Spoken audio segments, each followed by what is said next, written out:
I'm so fucking excited. And I really can't talk too much about why I'm excited, but I started working today with someone that I will let you in on a little bit later. But I had such a wonderful time talking about the show and figuring it out. And I think one of the best things about doing this, and I think one of the best things about me being in Star Wars was this idea of collaboration and figuring things out. And not to talk about George too much, but George kind of gets a bad rap when it comes to working with actors, and I understand why. Not a lot of people like his style. He's really a master in the editing room, and on set, he has to be super comfortable with you in order for him to put out the work that we expect of him as actors. He was really comfortable with me. And I think he was really comfortable with me for a couple of reasons. One, because it was new, and he was very excited about making Jar Jar work. And there were a lot of ideas that he had in his head that I could execute, even without him asking. And then there were a lot of ideas that I had that he didn't even think of. And I think what he was thinking of was going back to the lab and really making this thing work and believable. And he knew it could work because I worked with everybody. So me doing the gig was half the battle. Like half of Jar Jar was already figured out. So by the time he got back to ILM, he knew like half the battle's already figured out.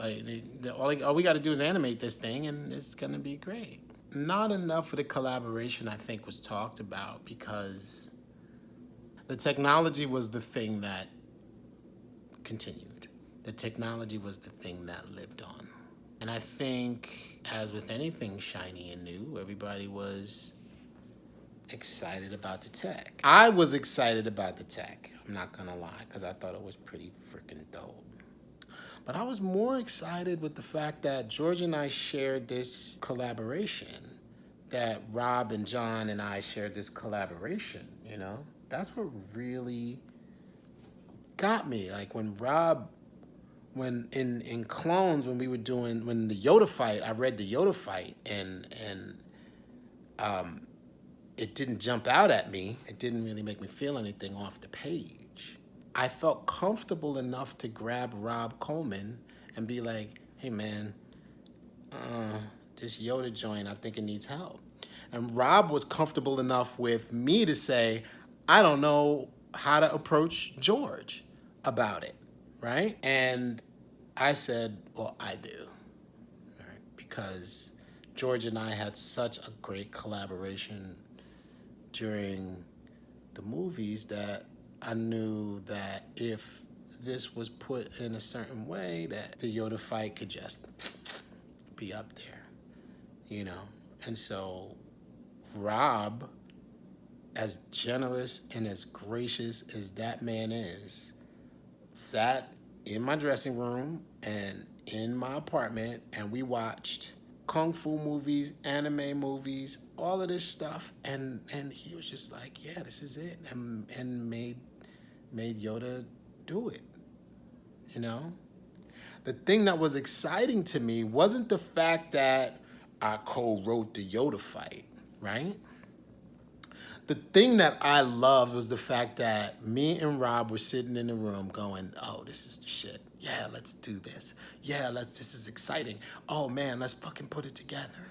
The dirty little secret in Hollywood is that there's a genius sitting in their room by themselves making art, and then they emerge from the secret layer and they have a masterpiece. That is bullshit. And don't let nobody fucking tell you different. Everybody does it with somebody else. Everybody. No one does it alone. No one. I don't care who you are, how smart you are, how talented you are. No one does this alone. No one. So when I jumped on this thing and embarked on this journey, I knew I couldn't, I knew I couldn't do it alone. I couldn't. I needed help. And so thankfully help came to me. So and now I'm talking about it in a way that I don't feel like I'm alone. I can put the show together now. And not because I've had some sort of divine inspiration, but because I'm putting together a group that is kind to me and is generous to me and is collaborative, and we all want to make this thing. We all want to make this thing and make it a thing. It doesn't make me any less terrified, to be honest. Like, I'm still fucking scared. Like, people still gotta come and see it, and then they're gonna judge. And, you know what I'm saying? And although I'm past, it's been 20 years since the harsh criticism took such a toll on my life, and it helped me grow so much. I still want people to like what I do. Like, I just, I want to keep it 100. I want people to like it. I want to like it. I do. I want to like it.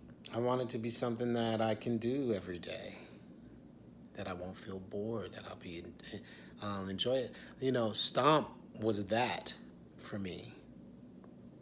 Stomp, I don't know how many thousands of shows I did, but every day was just like, it was a joy.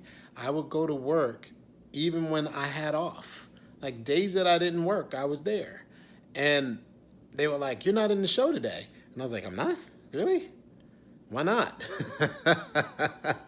And people were like, "Yo, get your day off." And I was like, "For what? Like, what do I need a day off for? What do I need a day off for? I love this. I want to do this." And every person on that stage with me, all 8 people on that stage at any given time, whether we had a fight or we fell in love, which I did, or we didn't talk, as soon as we got on that stage, we worked. We worked.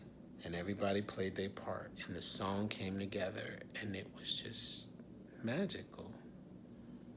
And then, after the show, we hated each other. If we did. Most of the time we didn't. Most of the time we loved each other. And respected each other. But, you do a show, and especially when you're on the road, not all the time everybody's going to be, it's not always going to be a bed of roses. There are going to be some rainy days and Mondays, I got excited today.